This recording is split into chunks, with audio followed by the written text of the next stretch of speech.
Hey there, Ifunny. I'm Atraxa, and I'm ready to do a mini docu-series on this app and see what made it the way it is. Now, there's gonna be one long-ass post, so if you don't care enough to watch a few minutes of bullshit ramblings here, go watch it on my YouTube. At least there, with each view, I actually get revenue for my effort. So what the actual fuck is Ifunny? Well, it's advertised as a meme app that anyone can enjoy, where peace, harmony, and the enjoyment of shitty content is loved by all. The reality?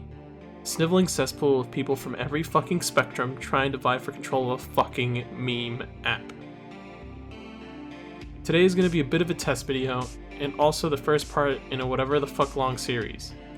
Maybe it's just going to be one-off, I don't know yet. What I do know is that this video is going to focus on what this app used to be. I'm talking about the time where developers themselves didn't know it was going to take off like it did back in the app's first few years. Stuff like the actual arrests, child pornography scandal, the removal of Ifunny from the App Store, murders, the Ifunny car curses, and other things will be in future videos. I'm planning on making this just a single thing, but there's so much that I honestly just can't do one. Back to this fucking history lesson. Back to where everything was kind of calm. When I was just 12 years old in 2011, a friend of mine showed me this new app, where troglodytes like myself that were too special to use Reddit could see memes on their phone and post harmless rage-face comics. At a time where some random celebrity ruled an app with an iron fist, everyone fucking loved it. Back then, everyone had these posts on the same level of today's minion posting, and would join in arms for this thing called Dislike Night, where a bunch of cool guys like myself would go down a collective and featured and just dislike every single fucking thing. It was honestly a bit magical and one hell of a time. And at the time, there was no chats, no account making, and no real way to identify yourself, for good or bad. What there was a lot of was horny prepubescent teens trying to get their rocks off by posting their kicks in screenshotted notes. And that was really it.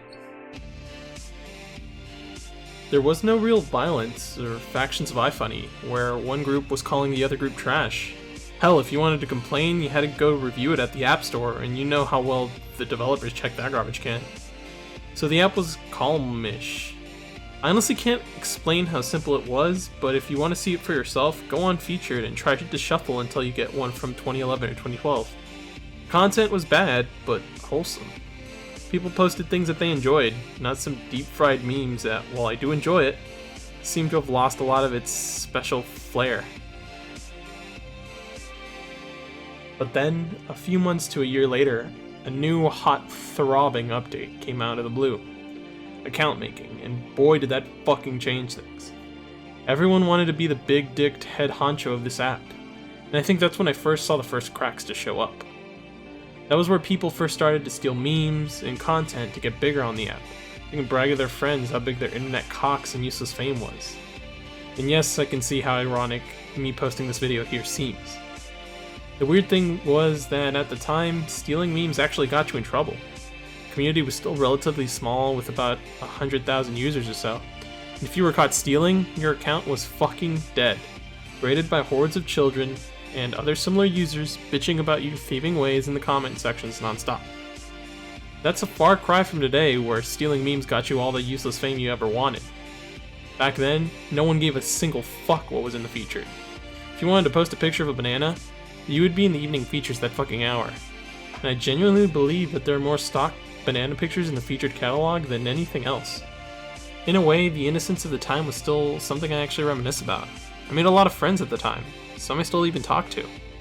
But now I'm losing a track of this whole account thing. At the same time, in 2012, there was something similar to the Big Three in manga. Except Ifunny's Big Three were Ifunny Chef, Izaf, and Lazik. If you knew one of these bad boys back then, oh fuck were you gonna get all that mad pussy. Everyone on Kick group chats pretended they knew them or were them. They were equivalent to your high school cool guys, just there but better than you. But like the cruel bitch of time, nothing like that ever really lasts. Izaf still posts, and even though I try to get a hold of him, and he posts somewhat consistently, it's not the same. He used to post a lot wilder things, like straight up almost porn, literally every night. Yep, porn was fucking all over this app. It was insane and people loved it. He even had an official term, late nights with Izaf. People loved it, and even the developers loved it.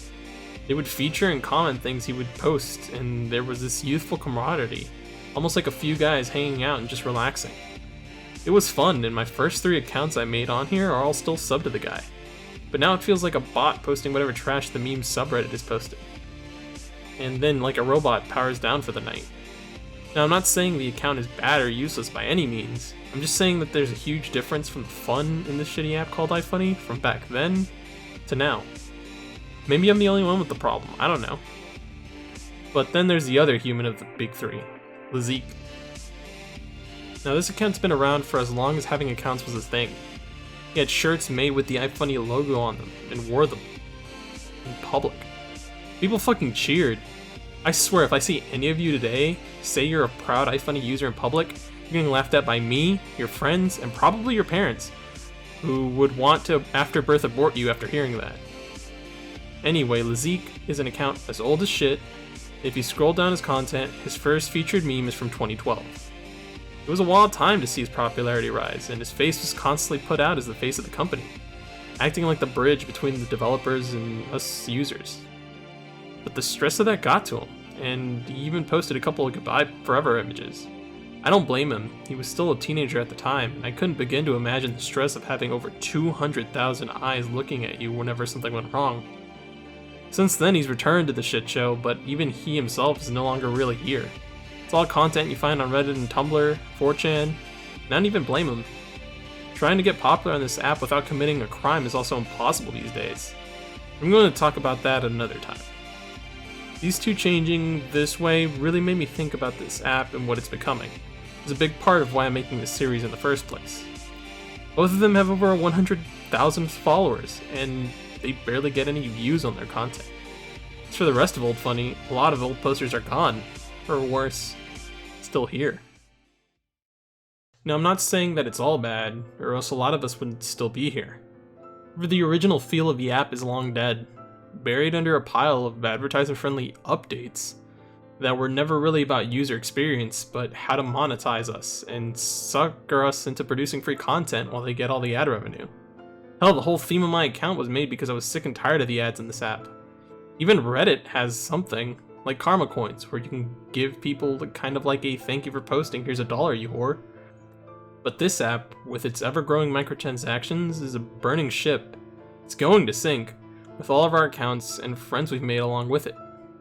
I still think there's a shred of what was there in the beginning, still there. A lone creator or developer on the team that genuinely enjoys what Ifunny was and is. But it's getting kinda hard to believe that. Unless they actually fucking communicate with us for once, and not use a washed up porn star to baby us, or use a figurehead brand account, which I'll get to that later, this app's going to die. As someone who's worked in marketing for years, it blows my mind how this app still has such a large following, even after all this backlash and silence from this sort of development team. As for me, I've been here way too long to jump ship and quit. So when this app dies, gets shut down by some FBI investigation, or some other random shit, you can bet your ass I'm gonna be here to watch it burn. I think I'm gonna stop here for today. And I haven't even scratched the surface of what this app has and is, and I probably missed a lot of content. If you'd like to help me in making and producing more of this stuff, I'll be making a Discord for people to talk and gather information, facts, user testimonies, and general shitposts. The next few topics are going to be about some stuff that developers really don't want you to know about, so my account might actually get super banned. If that happens, and if you still want more, leave a comment, and go to my YouTube, maybe subscribe there. Might even make a Patreon, because I plan on putting a lot more effort into these.